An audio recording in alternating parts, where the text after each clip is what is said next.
성도 간 송사, 성도 간 송사라는 제목으로 하나님 말씀 증거하겠습니다.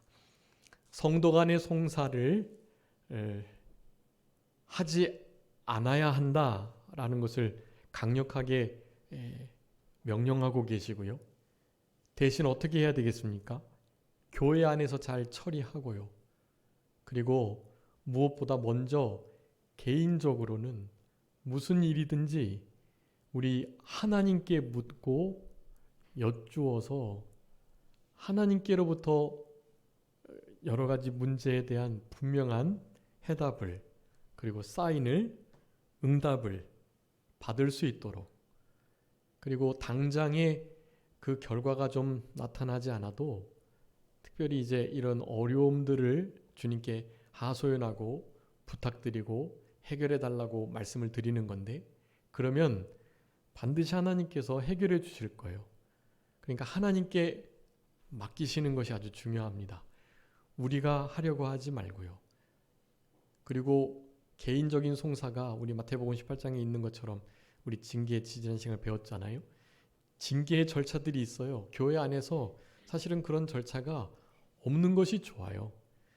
정당한 권징의 시행을 분명한 참된 교회의 표지로 꼽고 있지만, 그런 악하고 타락한 일이 있을 때는 분명히 그리 해야 하고, 그런 것이 없도록 힘을 쓰는 것이 중요하고, 그런 것이 없는 교회, 그런 교회가 사실 그런 죄 문제가 아닌 어떻게 하면 의를 더 이루어 드릴 수 있을까 하는 더 진취적이고 또 생명사는 더 발전적이고 성숙한 일들을 행해 나가는 교회가 될 수 있는 것입니다.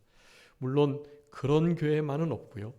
항상 그런 힘써 일을 행하는 교회에도 사실 문제들이 있어요. 근데 그 문제들을 어떻게 잘 은혜롭게 해결해 나가는가, 개인끼리 잘 해결하고 스스로 자기 안에서 잘 해결하고, 다른 사람들이 상처를 주어도 어떻게 하면 된다고요? 상처를 받지 않으면 되는 거예요. 그래서 상처를 주는 바람에 실족하게 된다. 상처 준 사람도 어마어마하게 손해를 받고, 사실 상처 받은 사람도 내나 신앙에 큰 손해를 보는 거예요. 그렇기 때문에 개인끼리 자기 안에서 주님께 모든 것을 맡기면서 잘 풀어나가고요. 이제 그것이 안 될 때는 교회에 정말 지혜가 있는 우리 장로님, 또 권사님, 그리고 마지막에는 이제 목사님께 여쭈어서 그 부분을 잘 가름받는 것이 중요합니다. 그런데 우리 고린도 교회는 여태까지 이제 몇 가지 문제를 살펴봤었잖아요. 그런데 그 가운데 이 성도 간에 아주 불의하고 불법한 일들, 오늘 여기 본문에 보면은 9절부터 나오는 말씀 있죠. 8절부터요. 너희는 불의를 행하고 속고 속인다. 너희의 형제들끼리 이끌은다. 교회 안에서 그런 문제가 있다라고 말하면서 너희 중에 이와 같은 자들이 있다. 11절에도 말씀했는데요. 그 9절 10절, 이거 하나님의 나라를 유업으로 받을 수 없을 만큼 큰 죄악들이에요. 여러분도 지금 읽어보셨지만 정말 큰 죄악들이잖아요. 네, 여러분 이런 죄를 지으면 천국에 간다, 못 간다? 네, 못 간다. 분명히 말씀하셨어요. 천국에 못 가는 죄예요, 이게. 그러면 우리 자신을 살펴볼 때 우리 안에 이런 죄가 있습니까, 없습니까? 있지요. 그럼 우리 천국 못 가는 건가요? 네, 그것을 잘 조율하셔야 돼요. 그것을 당연히 자기 기만 속이면 안 되고요. 일단 여기 오늘 본문의 이 유업으로 받지 못한다라는 뜻은요, 사실 천국에 이런 죄를 저도 들어가기는 들어가는데, 이런 죄를 짐으로 말미암아 이런 죄를 짓지 않는 자들이 받게 될 천국의 영원한 기업들, 영원한 그 모든 분깃을 못 받는다라는 의미예요. 먼저는. 네. 그리고 실제로 이런 죄를 범하고도 회개하지 않고, 여러분 회개가 뭡니까? 죄를 죄를 짓지 않으려고 힘쓰면서 죄 지은 것을 철저히 돌이킨 것만은 아니라 고친 것. 네. 여러분, 돌이켜 고친 게 회개예요. 그러니까 같은 죄를 계속 짓거나 오늘 본문에 나온 이런 죄를, 이런 유형의 죄들을 짓고 있는다면 여러분 정말 죄송하지만 내가 아무리 예수님 믿는다라고 고백을 하셔도 여러분 그 믿음이 여러분을 진짜로 천국으로 인도할 참된 믿음이 아닐 수 있다는 것을 생각하셔야 돼요. 이것은 구원의 확신을 갖지 못하도록 만드는 것이 아니고요. 여러분 이런 말씀을 우리가 아주 민감하게 그리고 아주 처절하게 받을 때요. 그럴 때 내 신앙이 진짜인지를 분별해낼 수 있다라는 말씀을 드리는 거예요. 여러분 진짜 회개한 자는 이런 것이 막 싫어지고 너무 막 불쾌하고 통회하는 심령이 드는 거예요. 통회. 막 그냥 이것 때문에 우리 예수님 돌아가셨고 내가 이것 때문에 주님께 얼마나 죄송스럽고 이것 때문에 얼마나 그동안 놓친 기업들이 많은데 내가 이 죄를 또 짓는가? 이 죄를 즐기는가? 이 죄로부터 헤어나지 이렇게 못하고 있는가? 라는 생각을 하면서요. 사실 그 죄가 진짜 혐오스럽고 막 가증이 여겨지고 그 죄로부터 하여간 쳐다보기도 싫은 그런 상태가 돼야 되는 거예요. 여러분 그런 상태가 되지 않으면 사실은 약간 돌이키긴 했으나 고쳐진 게 아니에요. 고쳐지지 않았으면 회개가 아닌 거예요. 그거는. 회개는 다시는 그 죄를 짓지 아니해야만 그게 참된 회개가 되는 거예요. 이런 말씀을 드리면 이것이 마치 우리의 구원이 어떤 우리의 회개에 합당한 열매에 있다라고 말을 하면서 그렇기 때문에 우리의 구원이 믿음이 아니라 이를테면 행위에 있는 것이 아니냐라고 생각하는 경우가 있을 수 있어요. 여러분들 분명히 하셔야 돼요.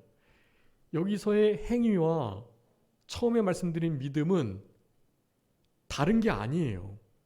그 행위와 믿음은 같은 거예요. 그냥. 여러분 그것을 행위 따로 믿음 따로 생각하시면 절대로 안 돼요. 흔히 성경에서 말하는 특별히 이제 갈라디아서, 야고보서 또 로마서 여기서 말하는 이신칭의 그리고 또 행위가 반드시 동반돼야 될 것이라는 이런 말씀들은요. 흔히 율법을 지켜야 구원받는다라는 의미예요. 그러니까 우리가 회개해서 회개 합당한 열매를 맺고 실제로 죄를 떠나는 참된 신자의 행위의 열매가 맺히는 것과는 다른 거예요. 그거는. 여러분 분명히 하셔야 됩니다. 성경에 나타나는 이를테면 행위라고 말하는 그 구원은요. 특별히 율법에 관한 거예요. 율법의 말씀을 지키고 그 율법의 말씀을 지키되 특별히 거기에 포함된 할례를 받아야 된다고 말했던 것을 행위 구원으로 보는 거예요. 예수님을 믿어도 할례 받아야 된다고 계속 그랬거든요. 사실은 지금 이스라엘 백성들도 예수님께로 돌아온 메시아닉 주라고 있는데요. 메시아닉 그러니까 예수 그리스도를 메시아로 받아들인 유대인이란 뜻이에요. 메시아닉 주. 메시아닉 주들은요. 이런 고민을 많이 해요. 지금도. 물론 확실히 믿음으로만 구원 얻는다고 하는 사람들은 율법을 지켜나가는 유월절과 각종 절기들과 할례 그리고 그네들이 그렇게 태어날 때부터 외웠던 신명기의 말씀들이나 모든 율법의 말씀들을 지켜야만 한다는 그 강박감 속에서 사실은 잘 빠져나오지 못해요. 그런데 진짜 믿는 사람들은 당연히 자유하죠. 거기서. 여러분 사실 그런 이들에게 적용될 법한 말들이에요.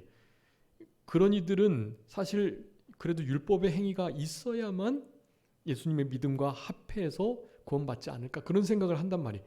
그것은 율법주의자들을 향한 말이에요. 율법주의자들. 여러분 우리는 율법주의자들이 아니고요. 그렇기 때문에 믿음으로만 구원받는다고 할 때 그 믿음 안에 행위가 포함되어 있지 않으면 그 믿음이 사실은 자기를 실제로 속이고 사탄이 그렇게 할 수 있어요. 사탄이. 너 예수님 믿어지잖아.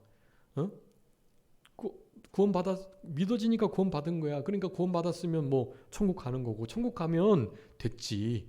이 땅에서 좀 나름대로 좀 조금 그래도 세상과 즐기다가 그렇게 살아도 되는 거야. 목사님들도 다 죄 짓는데 죄 지을 수 있어. 죄 지어도 천국 가는 데는 문제가 없어. 이런 식의 유혹을 하게 되는 거예요. 여러분, 이런 것은요, 제가 판단할 때는, 저의 개인적인 판단으로는 그런 생각이 든다, 근데 양심적으로 그런 마음이 든다라는 성도님은요, 실은 거듭난 분이 아니에요. 네, 거듭나지 않을 가능성이 아주 많아요. 여러분, 거듭난 분은요, 이 내 안에 거듭난 그 영의 주도적 성향이 그런 것을 정말로 멀리하게 돼 있어요. 그냥 근처에도 안 가고 그런 생각조차 안 해요. 따놓은 당상이니까 죄 좀 져도 되겠네.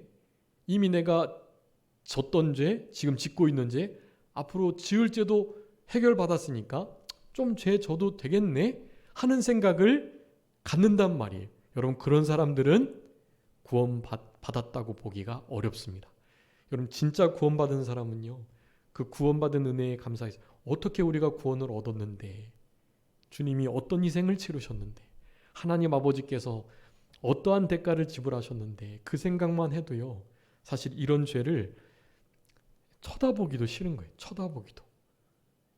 여러분, 이것을 분명히 하셔야 합니다. 그래서 뒤에 이제 나중에 고린도후서 살펴보겠지만, 너희 안에 확증하라, 시험하라라고 말해요. 너희 안에 예수님께서 계신지 안 계신지, 너희 믿음을, 너희의 마음을 계속 점검하라고 말하는 거예요. 여러분, 구원의 확신을 가진 자들이 그렇게 안 해도 되는 건가요? 그렇지 않아요. 구원의 확신을 가져서 나는 진짜 당장 죽어도 천국 갈 수 있다는 확신한 믿음을 가진 자들도요, 이런 두려움 가운데 살아가는 거예요. 그게 경외예요.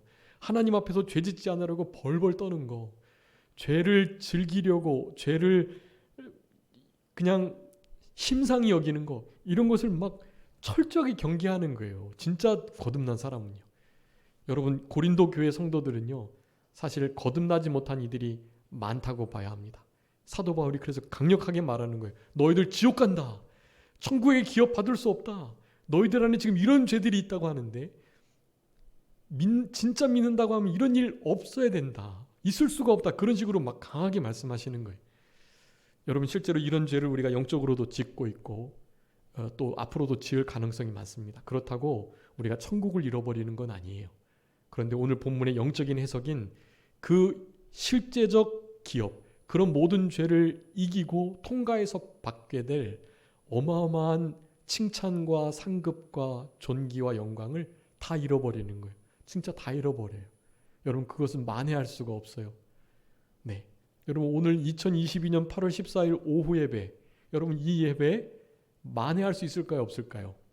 여러분, 이 예배 때 받아야 할 은혜, 이 예배 때 회개해야 할 것들, 그거 놓치시면 뭐 집에 돌아가셔서 회개하시면서 또 다음 주에 또 은혜 받으면서 할 수 있죠. 그건 그 주에, 내일, 그리고 몇 시간 뒤에 있을 은혜들이에요.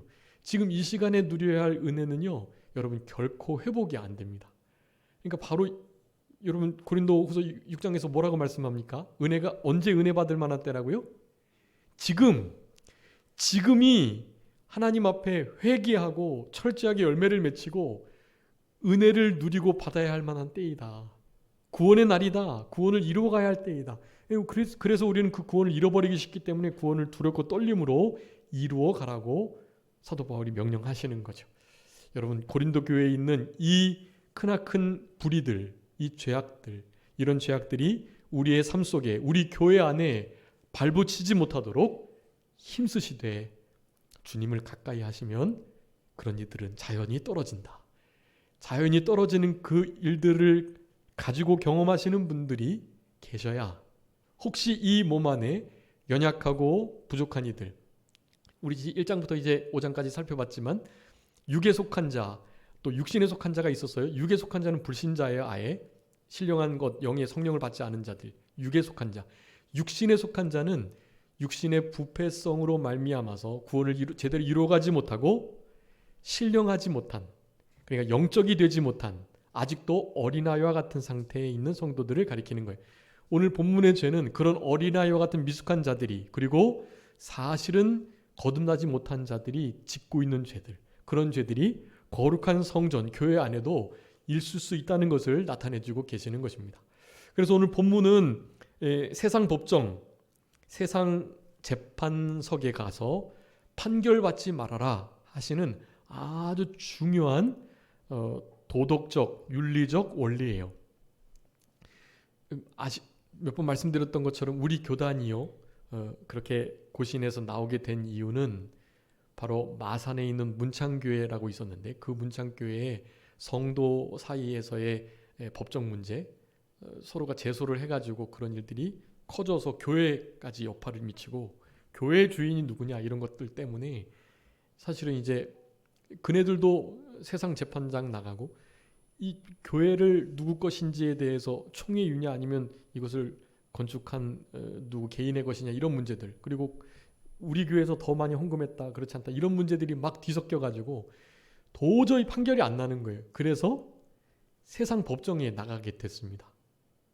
그런데 그 고신 수도 경기노회 일부, 우리 이병규 목사님을 비롯한 몇몇 목사님들이요, 이 고린도전서 6장의 말씀을 들어서 차라리 그런 일 자체가 있었다는 것, 그것이 이미 허물이고, 그리고 차라리 불의를 받는 것이 낫다고 하셨는데, 그거 누가 갖든지 상관하지 말고 그저 사랑의 원리, 용서의 원리, 또 하나됨의 원리를 통해서 이 문제 그렇게 은혜롭게 해결해야지, 절대로 뭐 교회, 우리 입장에서 교회를 뺏긴다고, 뭐 교회가 다른 데로 간다고 세상 재판장에 가지 말자, 이런 말을 계속 총회에다가 하는데도 처음에는 해주시겠다고 했는데 나가야 되겠다라고 결정을 바꿨다고 하더라고요. 그래서 이제 행정보류하고 이제 우리 교단이 생기게 된 것입니다. 우리 교단은 사실 이 고린도전서 6장의 이 말씀을 인해서 교단 총회에서 떨어지게 됐어요. 그런데 정말로 안타깝고 또 참 참담하게도 우리 교단이 원뿌리와 같다고 말하는 창광교회와 우리 교단이 지금 이 소송 문제로 지금까지도 막 힘을 쓰고 있습니다. 하나님이 결코 기뻐하지 않으시고요. 그리고 말씀드렸던 것처럼 우리 경기도 광주 기도원과 계약신학대학원 대학교가 이제 실제로 그 창광교회 장로들이나 그 이사진들이 다 거기 이사기 때문에 그네들이 이제 학교를 폐교하기로 이사진에서 결정을 내렸고, 그래서 이제 2022년 2년 한 학기 첫 학기부터 원래 모집을 안 했어요. 모집을 안 했고 이제는 학교가 폐교 수순을 밟게 됐고, 사실 고신에서 그것을 인수하기로 했는데 이 창광 측에서 너무 자기네들 권리를 주장하고, 기도원 그 선교센터와 사실 그 학교가 구분이 좀 어렵거든요, 재산이. 그래서 그런 부분에 대해서 고신에게 다 일임한다고 해놓고 나름 자기들의 어떤 권리를 주장하는 바람에 고신에서 손을 뗐어요. 그래서 고신이 우리 교단 신학교 선교센터를 인수하지 않고 그냥 이제 아마 그 이사들이 바뀌면서, 아마 이사들이 교체하면서 재단법인은 팔 수 없기 때문에 그 이사들이 바뀌면서 이제 거래를 하는 거죠. 그래서 그런 거래를 통해서 임의의 재정을 갖고, 그리고 들어온 사람이 이제 뭐 지금 백석 측에서 뭐 거의 몇백억 가지고 우리 교단 신학교를 인수하려고 한다고 하더라고요. 백석은 사실 막 이단들 교회들도 많이 받아들이고 있기 때문에, 그래서 지금 합동 통합보다도 더 우리 백석이 커졌거든요. 사실 교회 규모가, 교단 규모가. 그래서 그 백석이 차지하게 되면 좀 마음이 많이 아픈 상황인데, 어쨌든 문교부 인가받은 대학원 대학교가 우리나라 12개밖에 없는데 그 중에 하나 수도권에 있는 서로 다들 인수하려고 하죠. 그래서 아마 그런 식으로 팔려 넘어가지 않을까 그런 생각을 하고요. 그런 건 다 사실 우리들의 죄입니다. 우리들이 하나님 앞에 바로 서 있지 못했고 또 우리들이 하나님 앞에 가까이 매달려 있지 못했고 그래서 그래요. 그래서 지금 우리 산정교회는 그 기도원 안에 기도실이 없는데 제가 전에 다녔던 교회에 두 곳은 다 그쪽에 교회 기도실이 있어가지고 아직도 저한테 연락이 와요. 이제 창광에서 거기 명도 소송하겠다고 나가라는 거예요. 참 기도실에서 나가래요. 그래서 너무 안타까운 상황인데요. 아마 뭐 그렇다고 이렇게 강제로 쫓겨나지는 않을 건데 어떻게 될지는 아직은 확실히 모릅니다. 그래서 우리 성도님께서 좀 기도해 주시고 우리 계약신학대학원 대학교와 그리고 경기도 광주 제일기도원 그리고 거기에 있는 우리 목사님들 기도실 이 세 가지 문제가 좀 잘 하나님의 은혜 가운데 해결될 수 있도록 좀 많이 기도해 주세요. 우리 여기는 지도령 목사님께서 이렇게 그렇게 거기다 기도실 안 얻으시고 저쪽 우리 강화도에 있는 거기다가 우리 수양관 기도터를 만들어 놓으셨기 때문에 거기서 이제 기도하면 되는데요. 아무튼 우리 교단의 앞으로의 일들을 위해서도 계속 기도해 주시기 바라고 여러분 어떠한 일이 있어도 여러분 세상에 나가서도 여러분은 빛과 소금이시기 때문에 교회 안에서뿐만 아니라 어떠한 일이 있어도 소송하시면 안 돼요. 누군가가 소송을 걸면은 뭐 대응은 해야 되겠지만 제소하시거나 송사를 거시면 안 돼요. 그냥 불의를 차라리 당하시는 게 나아요. 네. 오늘 본문에서 그 불의를 우리 7절에 보면 피차 고발함은 너희 가운데 이미 또렷한 허물인데 이 허물이라는 단어는요. 핵테마라고 그래가지고 패배란 뜻이에요. 패배. 너희에게 이미 그런 일이 교회 안에 있었다는 것 자체가 이미 너희 고린도 교회 성도들 모두의 패배다. 한몸된 지체가 그럴 수 없고 윤리나 도덕적으로 그럴 수 없는데 너희들 그렇게 불의한 일을 행하면서 소송까지 하니 너희들 이미 원고 피고 있지만 너희 둘 다 졌다. 이 말을 하는 거예요. 그러면서 어떻게 하라고요? 불의를 당해라 말하고 있어요. 불의를 당해라. 여러분 이 불의가 무엇이겠습니까? 한번 읽어봐 주세요. 마태복음 5장 37절부터 42절까지요. 중요한 말씀입니다. 마태복음 5장 37절로 42절. 오직 너희 말은 옳다 옳다 아니라 아니라 하라. 이에서 지나는 것은 악으로부터 나느니라. 또 눈은 눈으로 이는 이로 갚으라 하였다는 것을 너희가 들었으나 나는 너희에게 이르노니 악한 자를 대적하지 말라. 누구든지 내 오른편 뺨을 치거든 왼편도 돌려대며 또 너를 고발하여 속옷을 가지고자 하는 자에게 겉옷까지도 가지게 하며 또 누구든지 너로 억지로 오리를 가게 하거든 그 사람과 심리를 동행하고 내게 구하는 자에게 주며 내게 꾸고자 하는 자에게 거절하지 말라. 아멘. 여러분 우리는 옳다 옳다 아니다 아니다 하면 되는 거예요. 옳은 것에는 옳다. 아닌 일에는 아니다만 하시면 돼요. 거기서 지나는 것은 다 무엇이에요? 악에서 나는 거예요. 그러니까 그건 죄가 된다라는 뜻이거든요. 결코 그러시면 안 되고 여기 불의를 당하는 거 나와요. 여러분 한번 생각해 보세요. 정말 비참하고 막 처참하고 진짜 당하기 힘든 상황이 이거는요. 근데 그런 일을 당하라는 거예요. 그게 하나님께서 우리에게 바라시는 요구입니다. 여러분 누군가가 우리의 오른뺨을 때렸어요. 그럼 어떻게 하라고요? 왼뺨을 대라는 거예요. 늘 말씀드리지만 오른뺨 맞으면 무슨 손으로 때려야 돼요? 사실은 상대방이 이렇게 상대방의 뺨을 이렇게 왼손잡이여야 오른뺨을 때리잖아요. 그렇죠? 이렇게. 그러니까 아무튼 이 뺨 저 뺨 손등으로 친다는 얘기예요. 손등으로 치고 막 현격하게 인격을 모독하는 일이 여러분 그런 일을 어떻게 참아냅니까? 뺨 맞는 일을. 그것도 손등으로 맞고 바닥으로 맞고 어떻게 그래요. 그건 정말 참기 어려운 일이거든요. 근데 그렇게 하라는 거예요. 또 누군가가 속옷, 겉옷을 가지고 가면요. 그러면 속옷 가져갈 때는 겉옷까지 내어주고 겉옷 가지고 가려고 그러면 속옷까지 내어주고 그러라는 거예요. 자기 재산권을 다 포기하라는 거예요. 그거는 손해봐도, 그런 것 재산 손해봐도 차라리 불의를 그렇게 당함으로 허물을 드러내지 않는 것이 좋다. 분쟁이 있고 다툼이 있고 그 모든 것을 그렇게 종결하는 게 좋다 말씀하시는 거예요. 여러분, 이거 상당히 어려운 일입니다. 실제로는 원래 눈에는 눈, 이에는 이였어요. 유대의 원래 법은 예수님께서 풀어주시는 거예요.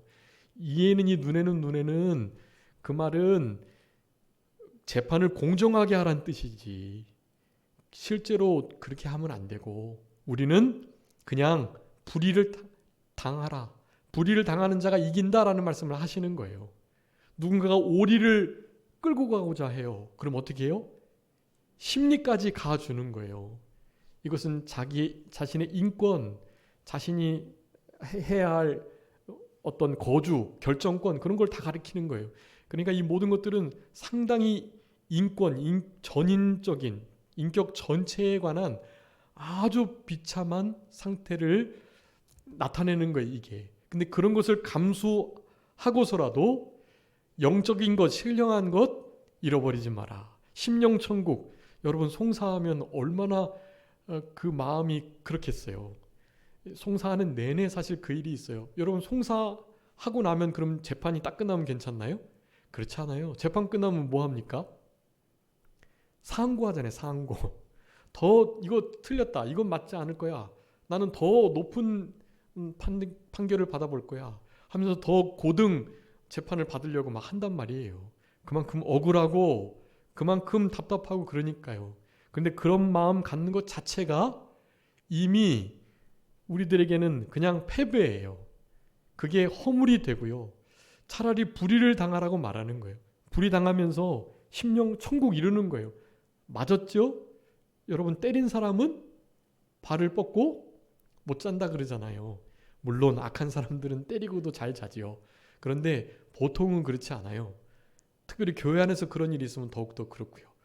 맞은 사람은 그래도 되게 분하고 억울하고 그렇지만, 상처도 남아있고 그렇지만 발 뻗고 편히 잘 수 있는 거예요. 하나님께서 원수 갚아주시겠지. 내 심령 잃어버리지 않고 도리어 그 사람 용서해 주려고 하는 마음 갖고, 여러분, 그러면 진짜 완전히 승리하는 거예요. 그런 것 결코 송사하지 않아야 된다는 것을, 불의를 차라리 당하는 것이 낫다고 말씀을 하는 것입니다. 그래서 우리 교회 안에 실제로 재판을 제대로 할 수 있는 재판 기관들이 좀 있어야 돼요.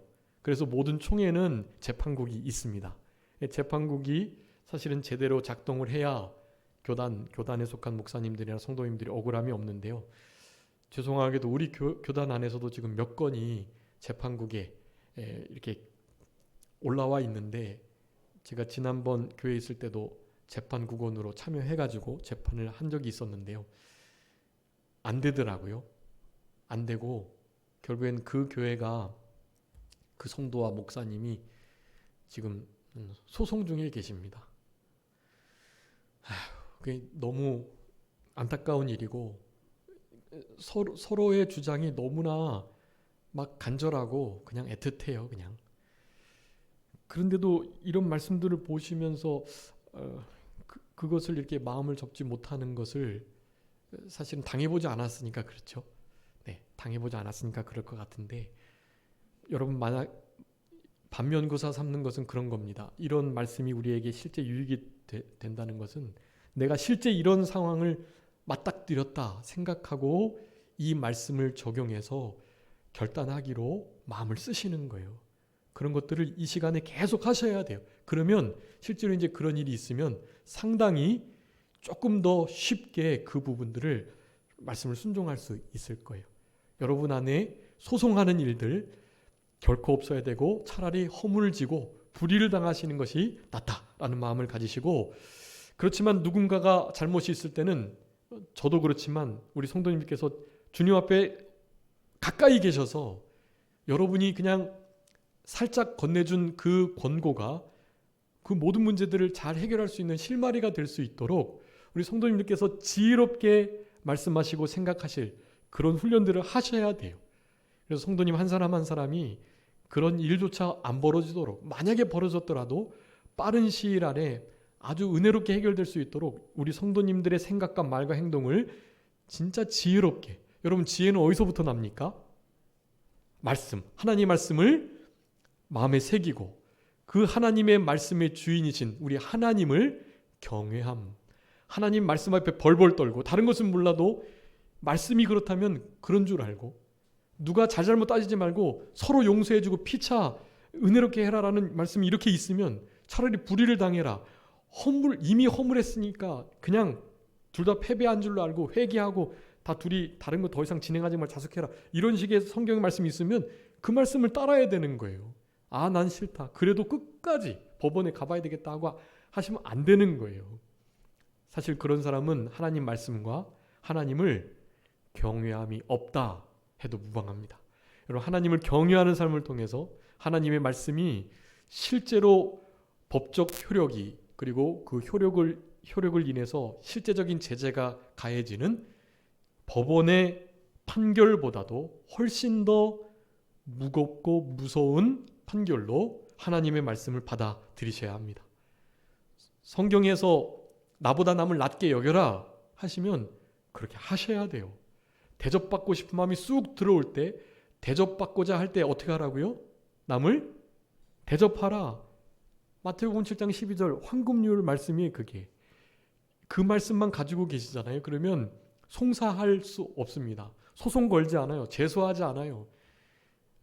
항고하고 그러지 않습니다. 여러분 결코 그런 일이 없다. 여러분 근데 문제는 이게 믿지 않는 자 사이에서의 일일 때 그래요. 여러분 믿지 않는 자가 그럴 때는 어떻게 해야 될까요? 믿지 않는 자고 할 때는 사실 소송해야 될 부분은 또 소송하고요. 또 소송을 걸어오면 정당하게 대응도 하셔야 돼요. 믿지 않는 자가 악한 마음을 가지고 그럴 때요. 그럼에도 우리는 이 원리가 먼저 있으니까 악한 자가 그런 소송을 걸어와도 원수가 걸어와도 그것을 일단은 잘 은혜롭게 사랑으로 해결하려고 하셔야 돼요. 그럼에도 막무가내인 사람이 있어요. 그런 이들에게는 어쩔 수 없습니다. 그런 것까지 반대하는 것이 아니에요. 특별히 교회 안에서는 무조건이고요. 교회 밖에서도 이 원리를 유지하나 악하게 접근하고 그렇게 공격하는 자들은 법의 보호를 받을 필요도 사실 있다는 것을 우리는 알아야만 합니다. 자, 그래서 오늘 본문의 말씀을 통해서 지금 이건 말씀 이제 그대로 이건 너무나 분명한 말씀이니까요. 그대로 잘 준행하셔야 할 것이고요. 결코 제소하는 일, 소송하는 일, 송사하는 일은 없어야 하고요. 차라리 허물을 당했으니 불의를 당하는 것이 마땅하다 생각을 하시면서 그 모든 문제들을 해결하셔야 되겠고요. 문제는 이거예요. 자, 오늘 우리 2장에서도 그렇고 3장에서도 그렇고 판단하는 것에 대해서 많이 말씀하셨어요. 신령한 것은 영으로 판단한다. 나는 판단을 받지 않는다라는 표현도 쓰시고요. 자, 여러분 판단해야 될까요? 안 해야 될까요? 판단요. 자, 네, 기억하세요. 판단은 하지 말라고 성경은 말씀하세요. 판단하지 말아라. 특별히 비관적 비판의식을 가진 판단. 그러니까 그것을 비판이라고 하는데 비판하지 말라고 마태복음 7장에 분명히 예수님께서 말씀하셨어요. 너희들이 하는 그 비판으로 그 헤아림으로 너희들도 헤아림 받을 것이니 비판하지 말아라. 이렇게 분명히 말씀하셨단 말이에요. 로마서에서도 말씀하시고 오늘 고린도전서 4장 또 6장에서 분명히 말씀하셨어요. 재판 판단하지 마라. 재판 받으러 가지 마라. 그런 뜻이에요. 자, 재판하지 마라. 판단하지 마라. 여러분 여기서 이 판단은요. 그 용어를 잘 구분하셔야 돼요. 그런데 물론 판단하라는 성경에 한 구절 나와요. 그건 좀 이따 살펴보고 그것을 판단은 하지 말되 뭐 해야 된다? 분별해야 된다라는 것을 기억하셔야 돼요. 뭐 하지 말고 뭐 하라고요? 판단하지 말고 분별하라. 여러분 이게 아주 중요합니다. 판단하지 말고 분별하라. 여러분 판단과 분별은 아주 차이가 커요. 여러분 판단은요. 이것은 법적 용어인데요. 그러니까 유무죄를 선언하다 그 뜻이에요. 여러분 우리는 누군가의 유무죄를 선언하시면 안 돼요. 저 사람 저 모양으로 저렇게 하는 거 보니까 아무래도 구원 못 받은 것 같은데 천국 못 갈 것 같아. 이런 식의 말하지 말라는 거예요, 사실은. 그런 말은 결코 하면 안 돼요. 내가 보니까 저 사람은 하나님의 종이 아닌 것 같아. 이런 말. 여러분, 우리 아시는 것처럼 정광훈 목사가요, 한국교회 안에서 사실은 아주 지금 큰일을 하고 있습니다. 세상 사람들은 정광훈, 자기는 목사라도 부르기 싫대요. 정광훈이라는 사람 때문에 자기는 교회 싫고 교회 다니려고 그랬는데 교회 안 다니고 막 그런다는 거예요. 근데 그가 한국교회 안에서 특별히 보수 정신을 가지고 건국에 관한 부분들을, 박정희 이승만에 관한 평가를 제대로 하는 면들이나, 또 그가 초창기에 옥한음, 또 김중곤, 여러 우리나라의 목사님들이 인정했던, 처음에는 그 정도까지는 아니었거든요, 사실. 네, 괜찮은 분이세요, 사실은. 그런데 그의 신학과 그의 말들과 행동들이 지금 이제 지나친 면들이 있고, 몇몇 유튜브에서 보는 것처럼 뭐 성령의 본체다고 말하고, 예수님 하나님한테 까불면 죽는다고 하고, 무슨 그 팬티 사건도 있었고요. 여러분, 그런 것이 많이 있단 말이에요. 여러분, 그런데 여러분이 어떠한 생각을 가지고 계시든, 나는 내가 생각할 땐 저 사람은 목사라고도 생각 안 해, 이런 말을 결코 하시면 안 된다라는 거예요. 그분을 쓰셨을 때가 있고요. 사실 지금도 쓰시는 면이 있고요. 그로 인해서 손해보는 일이 되게 많지만, 여러분, 그것을 판단하지 않으셔야 해요. 네. 그리고 최소한의 예의를 지키셔야 돼요. 예의를. 교단에서도 그렇고, 다 한국교회 전체에서도 그렇고, 막 이단 시비도 많이 있었잖아요. 근데 결국 아니라고 판결이 났고, 목사가 아닌, 파면이 된 상태가 아니기 때문에 함부로 나는 저 사람, 저 인간 목사라고 생각하네, 이런 식의 말씀을 하시면 안 돼요. 그것은 오늘 본문의 말씀을, 그리고 비판하지 말라, 판단하지 말라는 말씀을 명확하게 불순종하는 거예요. 그거는 결코 그렇게 하시면 안 돼요. 우리 신앙에 큰 손해가 됩니다. 하나님께 맡기셔야 돼요. 여러분, 기름 부음 받은 사울을 다윗이 어떻게 했죠? 다른 사람 몰라도 다윗은 사울을 죽여도 되는 거예요. 그런데 사울은 끝까지 그렇게 하지 않았어요. 판단을 안 했다라는 뜻이에요. 그렇지만 무슨 생각을 했어요? 하나님의 기름 부으심 받은 자라는 생각은 계속했던 거예요. 하나님께서 쓰신 면들도 많고요. 여러분, 어떤 불의를 볼 때 그렇게 하셔야 합니다.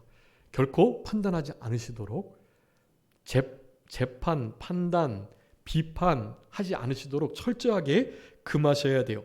우리 고린도서 4장 5절, 고린도서 2장 14절 15절 말씀, 사실은 여기에 대한 판단을 금한다, 판단하지 않는다라는 말씀은 그런 의미예요. 유무죄를 선언하지 않는다, 내가 재판관이 돼서 판결 내리지 않는다, 그런 뜻이에요. 그리고 로마서 2장 1절부터 3절까지, 남을 판단하는 사람 너 누구냐 도대체?